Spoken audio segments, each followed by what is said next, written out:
હિંમતનગરમાં તસ્કરો બેફામ, બે સોસાયટીમાં 5થી વધુ મકાનોના તાળા તોડ્યા। શિયાળામાં રાત્રિનો લાભ લઈને હિંમતનગરમાં તસ્કરો ત્રાટક્યા। ભોલેશ્વર વિસ્તારમાં તસ્કરો એટલી હદે બેફામ બન્યા કે એક સાથે બે સોસાયટીને ટાર્ગેટ કરી। બે સોસાયટીમાં 5થી વધુ બંધ મકાનના તાળા તોડતા ખળભળાટ મચી ગયો। ચોરીની આ ઘટનામાં તસ્કરો 6 મકાનમાં ચોરી કરવામાં સફળ રહ્યા। બે સોસાયટીમાં ચોર ત્રાટકતા સ્થાનિકોમાં ભયનો માહોલ સર્જાયો। બીજી તરફ એફએસએલ, ડોગ સ્ક્વોડ અને સ્થાનિક પોલીસે પહોંચી તપાસ હાથ ધરી। ચોરીની ઘટનાની વિગત જોઈએ તો હિંમતનગરમાં ભોલેશ્વર વિસ્તારમાં તસ્કર ટોળકી શનિવારે રાત્રે ત્રાટકી હતી। કામખ્યા અને બોરેસા બાગ સોસાયટીમાં તસ્કરોએ તરખાટ મચાવ્યો અને એક પછી એક ઘરને નિશાન બનાવી 7 બંધ મકાનના તાળા તોડ્યા હતા। શિયાળાની રાત્રે તાળા તૂટવાનો અવાજ પણ મીઠી નિંદરમાં ના સંભળાયો તો પોલીસના પેટ્રોલિંગ પણ ન પારખી શક્યું।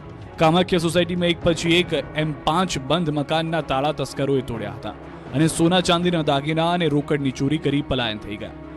બીજી તરફ બોરેસાબાગ પાર્કમાં તસ્કરોએ 2 બંધ મકાનને નિશાન બનાવ્યા, જેમાં એક મકાનમાં ચોરી થઈ હતી। મહેસાણામાં ચાઇનીઝ દોરીથી વિદેશી પેરાગ્લાઇડરનું મોત, જોકે પ્રાંત અધિકારીએ તો આ મોત અંગે અલગ જ વાર્તા કરી। મહેસાણામાં ચાઇનીઝ દોરીથી વિદેશી પેરાગ્લાઇડરનું મોત થયું હોવાની વાત સમગ્ર પંથકમાં વહેતી થઈ। જોકે સમગ્ર ઘટનાની તપાસ કરતા કડી પ્રાંત અધિકારીએ ખુલાસો કર્યો કે બંને કોરિયન નાગરિક વડોદરામાં પેરાગ્લાઇડિંગ કરતા હતા અને એ દરમિયાન શનિવારે ટેસ્ટિંગ વખતે ટેકનિકલ ક્ષતિથી આ દુર્ઘટના ઘટી છે। ક્ષતિ થતાં પેરાશૂટ નીચે પટકાયું અને કોરિયન નાગરિકનું મોત થયું।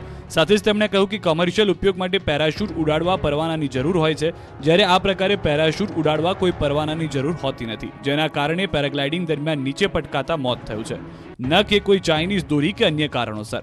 આ વિદેશી નાગરિક સ્કૂલના કાર્યક્રમમાં આમંત્રિત હતા। મૂળ કોરિયન નાગરિક આમંત્રણથી ગામમાં આવ્યા હતા। કાર્યક્રમ દરમિયાન પેરાશૂટ ઉડાવતો પાયલટ નીચે પટકાયો। હવામાંથી નીચે પટકાતા 50 વર્ષીય કોરિયન વ્યક્તિનું મોત થયું છે। આ વિદેશી નાગરિક મૂળ વિસતપુરા ગામના અને હાલમાં વડોદરા ખાતે બિઝનેસ કરતા બિઝનેસમેનના ગેસ્ટ હતા, પરંતુ કોઈ ચાઇનીઝ દોરી નહીં, એક ટેકનિકલ ક્ષતિના કારણે આ પેરાશૂટ નીચે આવી પડ્યું।